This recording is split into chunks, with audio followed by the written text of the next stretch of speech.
Welcome to the Workplace Wellbeing Essential Series. I'm Mari Ryan. I'm the CEO and founder of Advancing Wellness. It is my pleasure to welcome you today to this expert interview where we explore topics that impact employee well-being. My guest today is Janice Litvin. Janice is on the mission to help leaders and teams banish burnout in their organizations so employees can come to work healthy, happy, and ready to work. She does this through keynote speeches, workshops, and accountability groups. Her new book, Banish Burnout, let's get that right. Her new book, Banish Burnout, the Banish Burnout Toolkit helps you learn to manage stress to prevent burnout. The result, long-lasting behavior change. Please join me in welcoming fellow NSA member, Janice Litvin. Janice, welcome. Thank you so much, Mari. I'm so happy to be here. Well, I'm delighted to have you here today for this conversation because I think it's a really timely one. When we think about everything that's gone on in the stress and anxiety that is so prevalent here in this year, that we really are seeing that a lot of people are going beyond that element of stress and anxiety and going to the point of burnout. People aren't taking vacations, they're just tethered to their computers, they're not getting away, they're not doing anything to really stop and recharge. So let's explore this topic of burnout a little bit. How do you differentiate between stress and anxiety and burnout? Well, basically, burnout is extreme stress that has not been dealt with. As a matter of fact, the World Health Organization has defined burnout as a syndrome of chronic stress that has not been dealt with, basically. Okay. So it's just that we're not doing those things to take care of ourselves that are going to prevent it from, in essence, escalating. Right. So, stress is all over the place. Stress is at work, stress can be at home, stress can be on the freeway.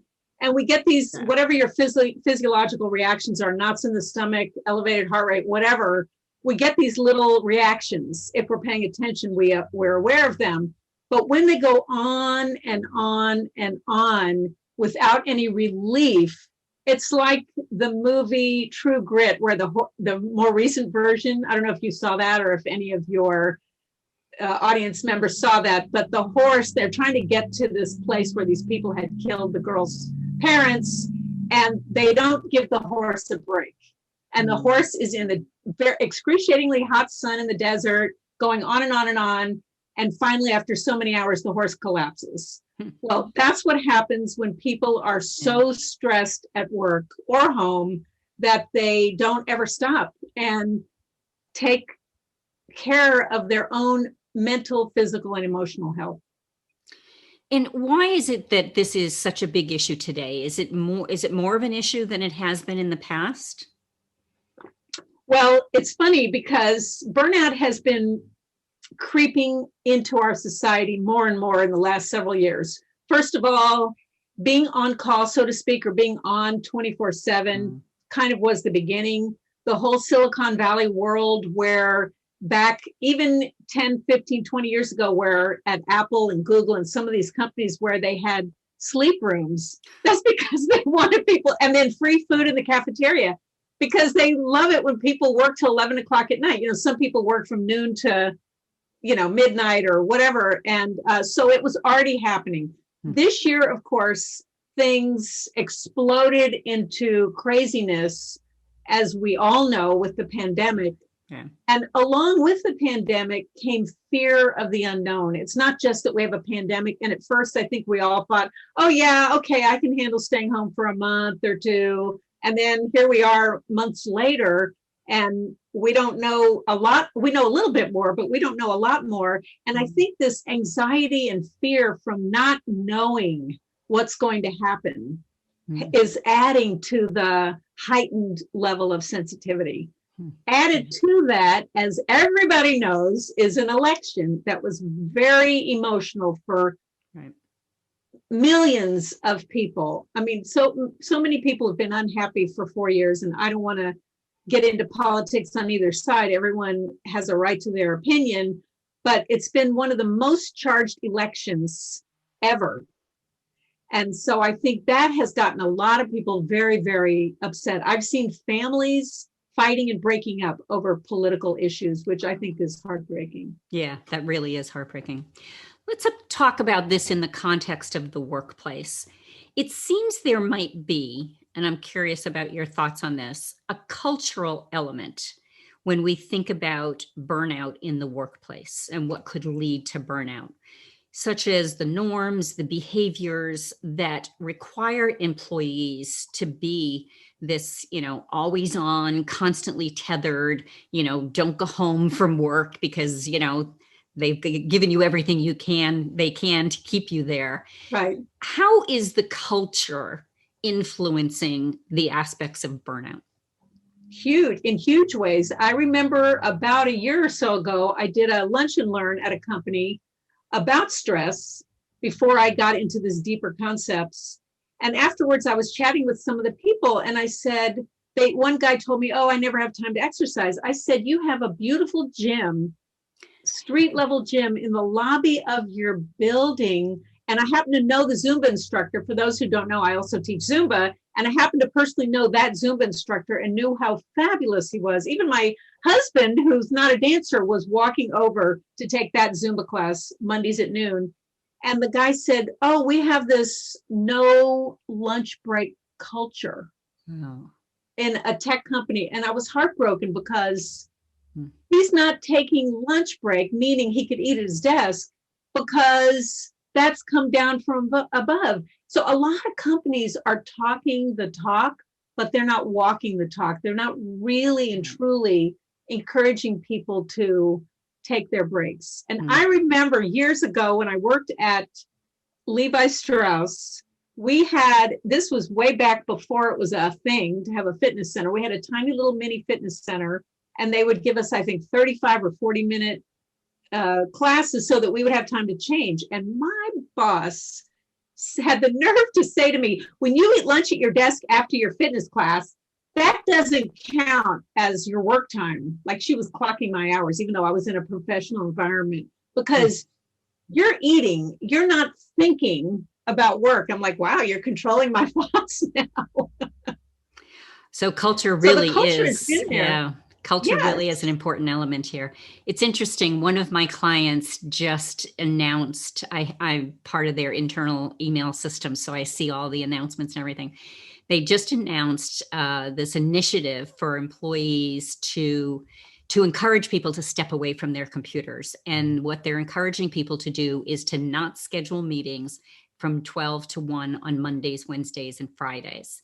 And what I found so interesting about this is, when we did their strategic plan and their assessment 3 years ago, what came up in focus groups with employees was this whole idea of no time to take lunch, and the fact that there were so many meetings from 12 to 1. Yes. And how many times I've been in meetings with other team members, it's 3 o'clock in the afternoon and they're showing up in this meeting and eating their lunch. Right. It was so clearly that's a cultural aspect, and it's great to see them now taking a specific initiative into play to really encourage people to not do that. And especially because all of their employees are working from home, there may be family members, children, whoever that need attention during those times, not just take a break and get off the computer. So it's very interesting to see how that's coming into play. And I will look forward to the time when we do get back to working in the office, where everybody gets up at 10 a.m. or 3 p.m., which is one of the witching hours, and says, come on, we're all going for a short walk together. We're not talking about work. We're talking about books and movies and fun activities for the weekend and what your kids are doing and whatever. We're going for a walk together. Let's all go. So to add another element to that encouragement to be mindful of taking breaks. That's great. Yeah, breaks are so important. I totally agree. Yes. Why is it important for employers to pay attention to burnout? Oh my gosh, burnout affects the bottom line. If you want to just be simplistic about it, burnout affects the bottom line. Burnout affects your customers. Can you imagine having a burned out customer service phone center where people are rude to customers because they're burnt out and they're irritated. And can you imagine an angry customer calling and then the other person on the line being unempathetic or not solving the problems because they're so burned out and hate their job? So, and then when the customers are unhappy, the bottom line is impacted. And also, when people are burned out, they leave their job. So now you've lost anywhere from 1 to 3 or 4 months of productivity trying to replace that person. So it costs 50 to 200% of salary when someone leaves. So direct impact, direct yeah, impact oh, to the bottom line. absolutely. Yeah, Absolutely. and I think productivity is got to be tanking whenever somebody's on the, when they're a crispy critter and on their edge of burnout, they how can they be productive? Yeah, right. Because they're irritated. They're complaining at work. They either are calling in sick or they're coming to work, but they're not as present as they could be because they're busy complaining and taking, breaks with their friends, like 2 and 3 hour breaks throughout the day. So they're barely working. And I've seen this happen firsthand. Yeah, I'm sure we've all experienced it as well. We know when somebody's on the edge of being burnt out. Right. From your perspective, what are the action steps that employers should be taking now to really help prevent burnout with their workforce? Well, this answers this question and piggybacks on the prior question, and that is pay attention, close attention to your teams. If even in a remote environment, which I know it's extremely difficult, but if you're in touch physically and emotionally with your employees and you see something, say something. You see somebody's behavior is a little bit aberrant, or you have a meeting and somebody's never turning on their camera, or you have a meeting and their face is kind of negative, or they're just not participating, or they're overreacting to issues and it's not their normal behavior. Don't sweep it under the carpet. You don't have to know the answers, but you do have to address it and say, hey, Joe, I see that you seem a little out of sorts. What's going on with you? I'd love to help you. Let me see what I can. And this is a private conversation, obviously. I'd love to figure out what I can do to help you. We have an EAP program, which I assume most of your audience knows what that is, or you can get other help. Do you need time off? Is somebody in the family ill? What can I do to help you? It seems like your work is being impacted by something that's bothering you. What can I do to help you? It sounds like we really need to have leaders and managers having empathetic and compassionate conversations with their employees when they sense something's not quite right.